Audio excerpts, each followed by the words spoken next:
Rust was developed by Facepunch Studios, the UK-based indie team founded by Gary Newman. The same brilliant minds behind Gary's mod, which started as a Half-Life 2 mod and became a legendary sandbox. The game first launched into early access on Steam in December 2013, riding the survival genre wave. It started with zombies, but the devs quickly pivoted to focus on realistic wildlife, harsh environments, and hardcore PvP. The full 1.0 release hit in February 2018 after years of community-driven polish. Since then, Rust has transformed through hundreds of monthly updates. Major overhauls to crafting, progression, graphics via Unity HDRP, and endless quality of life additions that keep the game evolving.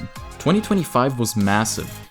Record-breaking growth with the highest ever Steam peak of roughly 260,000 concurrent players, over 5.8 million unique players, 450 million game sessions, and huge hours played. And just recently, Facepunch celebrated Rust's 12th anniversary with that epic recap, and they're doubling down in 2026. Guaranteed monthly updates every first Thursday, plus the highly anticipated naval update dropping February 5th, which brings player-made boats, deep-sea exploration, new islands, monuments, and fresh AI threats. Expect more like expanded animal ecosystems, breeding, new monuments, and ongoing anti-cheat work. All these layers make Rust look stunning and feel alive, but they demand serious hardware, especially since it's CPU heavy. But that's enough talking, let's dive right into the settings.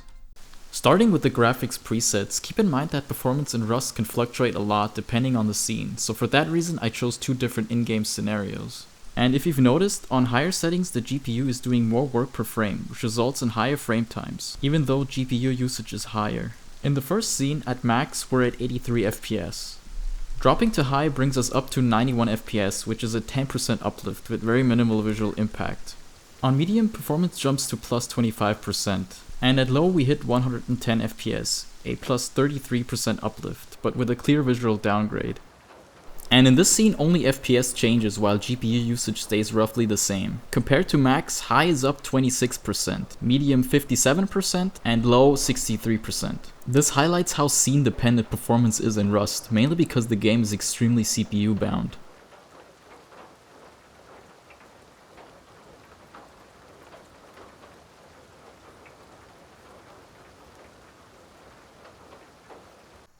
Starting in the graphics tab in-game with shader level. This setting controls the rendering quality of different surfaces. Levels 3 and 4 look identical, same goes for 5 and 6. Above level 3, Rust mainly increases shader detail in more distant scenes by raising the shader level of detail, with only about a 5% performance hit at higher values. In this scene, however, the performance gap is much bigger, around plus 12%, which shows how much shader level can scale depending on what's on screen. For that reason, I'd recommend using level 3 on the lower end and level 5 on the higher end. As mentioned, there's no real visual difference between 3 and 4 or 5 and 6.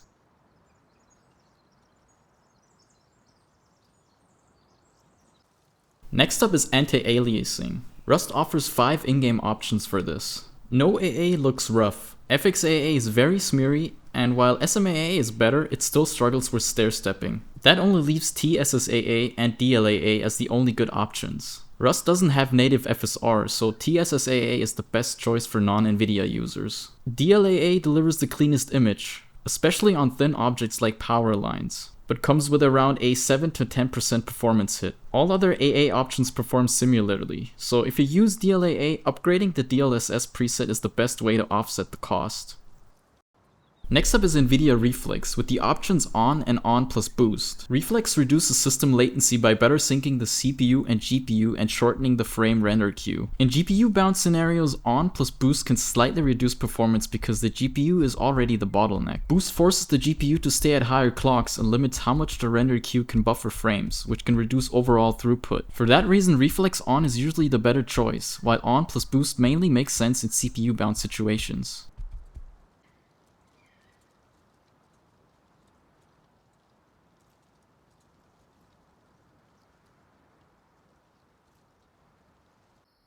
Now let's look at pixel light count. This setting controls how many dynamic light sources are calculated per pixel, which mainly affects lighting on reflective and translucent surfaces. You can clearly see this on objects like spotlight bulbs or mirrored surfaces. Higher values allow more light sources to appear in reflections, and you'll notice light switching or popping as the engine prioritizes the closest or most relevant lights in a scene. It also affects glass windows where higher values increase light exposure and glare, which can actually reduce visibility. Performance is very similar across all options, but since this can be a PvP disadvantage, I'd recommend ignoring the setting and turning it off completely.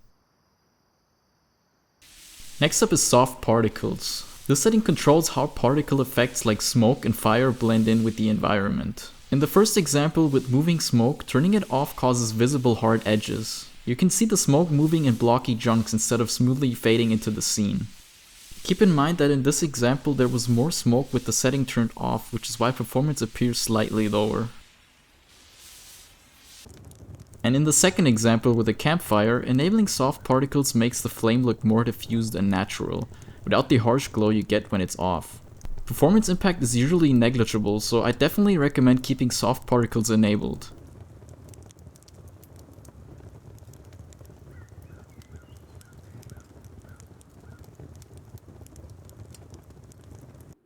Next up are volumetric clouds. With this setting off, Rust uses a static animated sky texture. From low to ultra, the game switches to fully volumetrically rendered clouds, which adds real depth and lighting interaction. Performance-wise, the difference is fairly small. Compared to low, medium costs about 1%, high around 2 to 3%, and ultra roughly 3 to 4%. Visually, ultra looks the best, but given the low performance spread, low or medium already delivers most of the volumetric effect for less cost.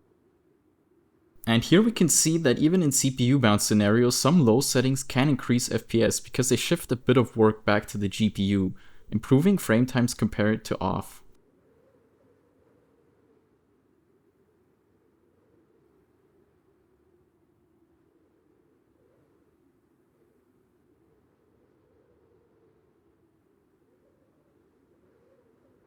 Moving on to draw distance. This setting controls how far the game renders objects and terrain in the distance. But draw distance heavily depends on where you're looking in-game. Performance-wise, the setting can be very costly in CPU-bound scenarios, because higher values significantly increase the number of objects and entities the CPU has to process, like structures, NPCs, or animals. Going from 500 to 2000 already costs around 16% performance, so the sweet spot here is somewhere between 1000 and 1500.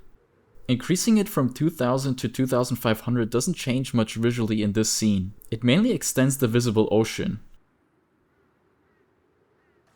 Now let's take a look at water reflections, which has 3 levels from 0 to 2. Visually, there's no major quality difference. Higher values mainly extend reflection distance and coverage rather than improving detail. Using level 2 as the baseline, in GPU-bound scenarios, level 1 gains about 2% and level 0 around 5%.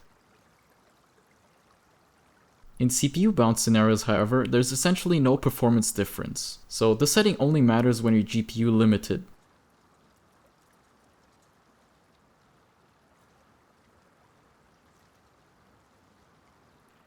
This also brings us to water quality. This setting controls the visual quality of the water surface, mainly affecting ripple detail and surface movement. In GPU-bound scenarios, dropping from the highest to the lowest setting can improve performance by roughly 5 to 10%. If performance is your priority, level 0 is the best choice. If you have headroom and want better visuals, level 2 makes sense. But level 1 can safely be skipped as the visual difference compared to level 0 is minimal.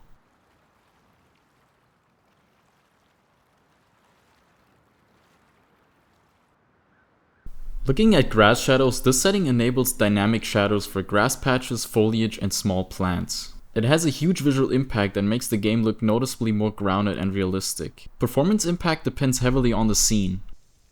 In environments like this jungle, the difference can be minimal because the amount of shadow casting foliage is relatively limited, and both test scenarios are CPU bound. When it does apply, turning grass shadows off can improve performance by around 5 to 6%. So this one comes down to whether you prioritize visuals or raw performance. Looking at grass displacement, this setting controls how grass reacts when you move through it or place objects on it. It can actually be useful for gameplay since displaced grass can make loot easier to spot. There's no noticeable performance impact, so I'd recommend keeping this enabled.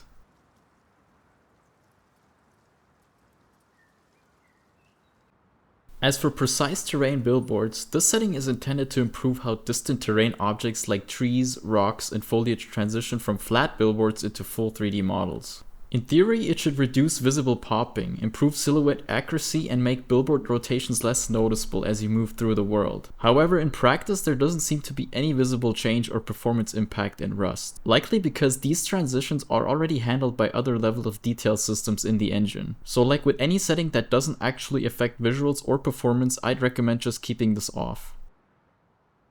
Continuing on with texture quality. This is one of the settings that changes the game's appearance the most. It affects virtually every texture in the game, including terrain, wood, foliage, structures, items, and weapons. When GPU bound, higher texture quality can cause a small performance drop of around 2 to 3%, but the bigger factor here is VRAM usage. VRAM consumption stays fairly moderate until you use full resolution textures, which at 1440p can exceed 8 GB of VRAM. For that reason, I'd recommend using full resolution unless you're playing above 1080p on a GPU with 8 GB of VRAM or less. In that case, dropping to half resolution is the better option to avoid stutters. And here just notice how the rock, the player's hands, and the container gain noticeably more detail as the texture quality increases.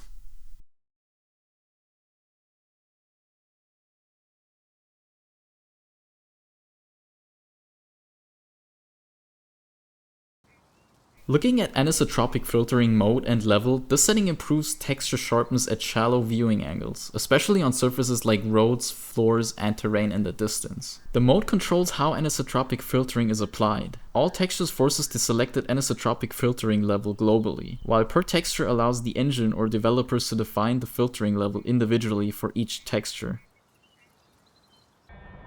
The level then sets the maximum sampling quality. Visually, anisotropic filtering peaks at 8x. Anything above that looks identical. Performance-wise, dropping from 16x to 1x gives a 5 to 6% performance uplift, making per texture with 8x the best balance between image quality and performance. When it comes to parallax mapping, this technique is designed to add depth to flat textures by shifting texture coordinates based on the viewing angle, making surfaces appear more three-dimensional without adding actual geometry. In Rust, however, this setting doesn't seem to have any effect. There's no visible difference across any of the values I tested, and no measurable performance impact either. I combined shadow quality and shadow resolution into one big comparison. Shadow quality ranges from 0 to 3 and controls how shadows are rendered. Level 0 produces sharper, harder shadows, while higher levels render softer, more diffused shadows. Shadow resolution, ranging from low to very high, adjusts shadow map quality, which affects how sharp and stable those shadows appear. Performance-wise, increasing shadow resolution from low to high can cost up to 6%. While lower quality levels sit closer to a 2 to 3% difference. Keeping the same resolution, increasing shadow quality from 0 to 3 can reduce performance by up to 10%. Shadows are very subjective, so while I'll give my overall recommendation later, this is one setting where I strongly suggest experimenting to find the balance that feels right for you. Looking at Shadowmask mode, there are two options.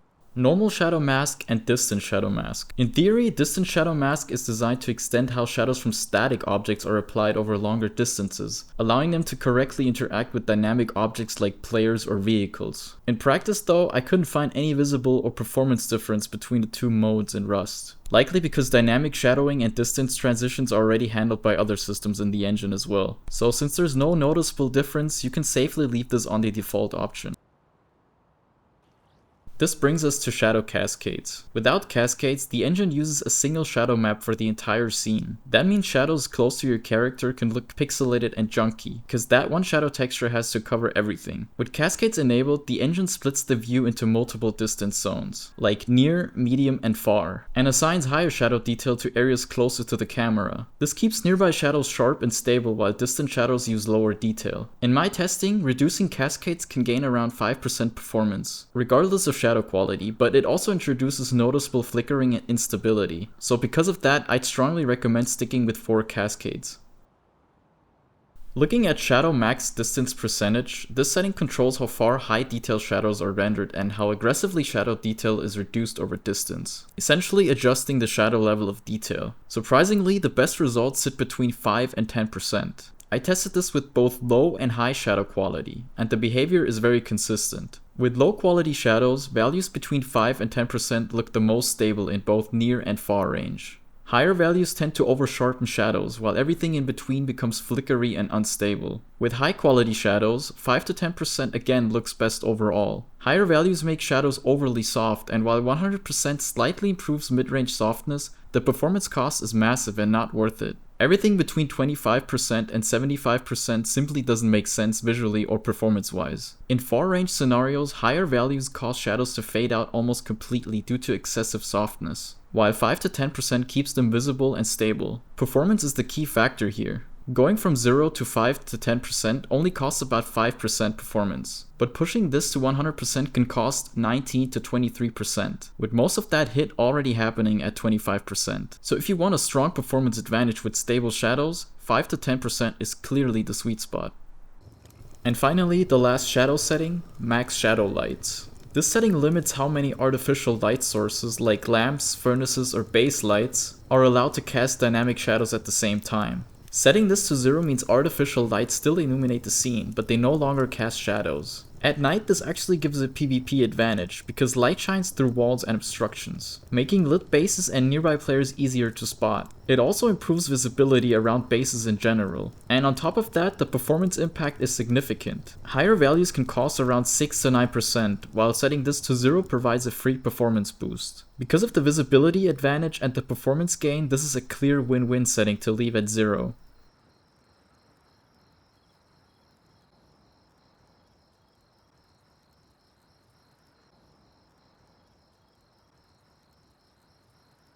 Now let's move into the graphics quality section, starting with decor quality. This setting doesn't appear to do anything, so we'll skip straight to grass quality. Despite the name, grass quality doesn't actually change how grass looks. That's handled by texture quality, as we already saw. Instead, it controls the level of detail and render distance of grass. When GPU bound, using the maximum value of 100% can cost around 2 to 3% performance compared to 0%. So if you're not struggling with FPS, I'd recommend using 100%. On lower end systems, 0% is perfectly fine as well, since the visual difference is fairly subtle, especially without a direct comparison.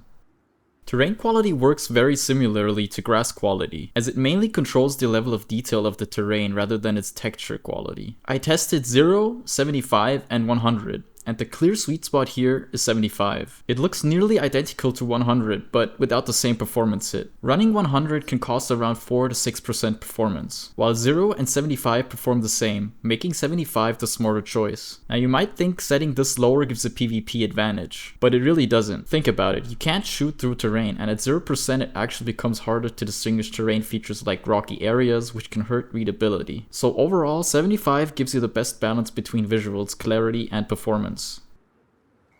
Looking at max tree meshes, this setting controls how many trees use higher quality meshes and geometry instead of simplified models. At lower values, trees use lower detail meshes, while higher values make them look denser and more realistic. In my testing, trees in the main focus area start looking essentially the same around a value of 40. Increasing it further mainly affects trees in the surrounding vicinity, which is harder to notice during normal gameplay. And since the performance impact is negligible, you can safely use 100 if you want maximum visual consistency. But 40 already delivers most of the visual benefit without pushing it unnecessarily. Just like most graphics quality settings, tree quality mainly affects the level of detail and render distance of trees. The visual differences can be hard to notice during normal gameplay, and performance impact varies heavily by scene. In this first example, we're likely looking at a worst case scenario. Here, increasing tree quality from 0 to 200 results in over a 16% FPS drop. And the scaling is fairly linear, meaning each step adds more cost. In the second scenario, the performance impact is much smaller and stays relatively consistent across all values. For stability in worst case situations, I'd recommend a value around 120 to 130. If you've already lowered most other settings and performance is the main priority, you can also safely ignore the setting and leave it at 0. Object quality controls the level of detail and render distance for objects like buildings, player bases, deployables, props, and non-grass foliage. This mainly affects larger bases, camps, and points of interest. Around 110 is where the key details like windows and roof geometry start to appear, while smaller details like the light strip above the building still won't fully render. Performance-wise, 110 is the sweet spot with only a 3 to 4% drop. Going higher causes a massive performance hit, reaching nearly 22% in dense camps, so there's little reason to push the setting further.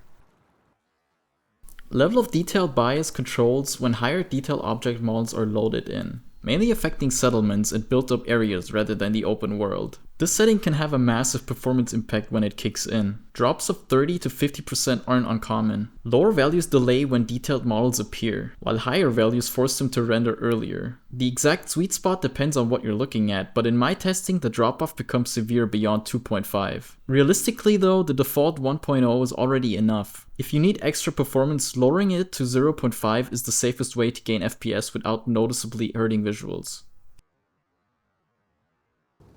Particles quality seems to affect only one thing in Rust: the density of smoke coming from furnaces. I couldn't find any impact on other particle effects. Performance is effectively identical across all settings, though in theory it could matter if a large number of furnaces are active at the same time. Since it doesn't affect gameplay or performance in a meaningful way, the setting mostly comes down to personal preference. Ambient Occlusion adds subtle shadowing in corners and contact areas, giving the scene more depth. The performance impact depends on the scene. It's usually minimal in small spaces but can cost up to 6% in more complex scenes.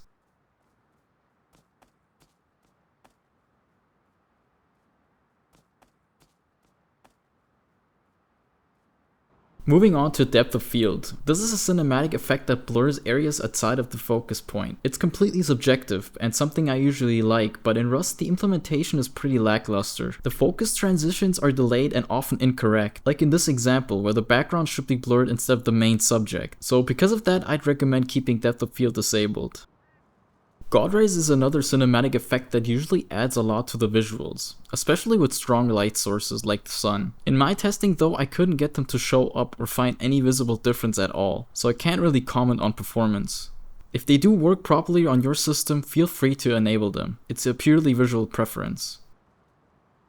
Alright, so to wrap things up, let's take a quick look at some of the experimental options. Starting with Occlusion Culling. This setting prevents the game from rendering objects that are fully blocked from view, like things behind walls or terrain, reducing unnecessary draw calls. I highly recommend turning this on if you have enough RAM, since it can use additional memory for baked visibility data. I haven't run into any downsides like hitching so far, but if you do notice issues, this would be the first setting to disable. Performance gains here are massive, with up to a 30% uplift compared to having it turned off.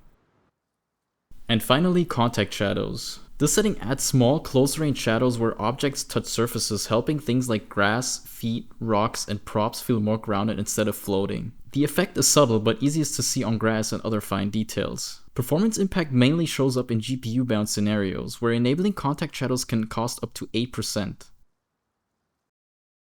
Alright, so before the final comparison, I want to give a huge shout out to one of my best friends, Flo, who set up the entire server for this video. Without him, these benchmarks and comparisons wouldn't have been possible. So a big thanks to Flo for making this happen. And I also want to say a massive thank you to everyone for the views, comments, likes, and new subscribers on the last 2 videos. I genuinely appreciate all the support. Alright, that's it. That's all from me. I'll see you guys in the next video.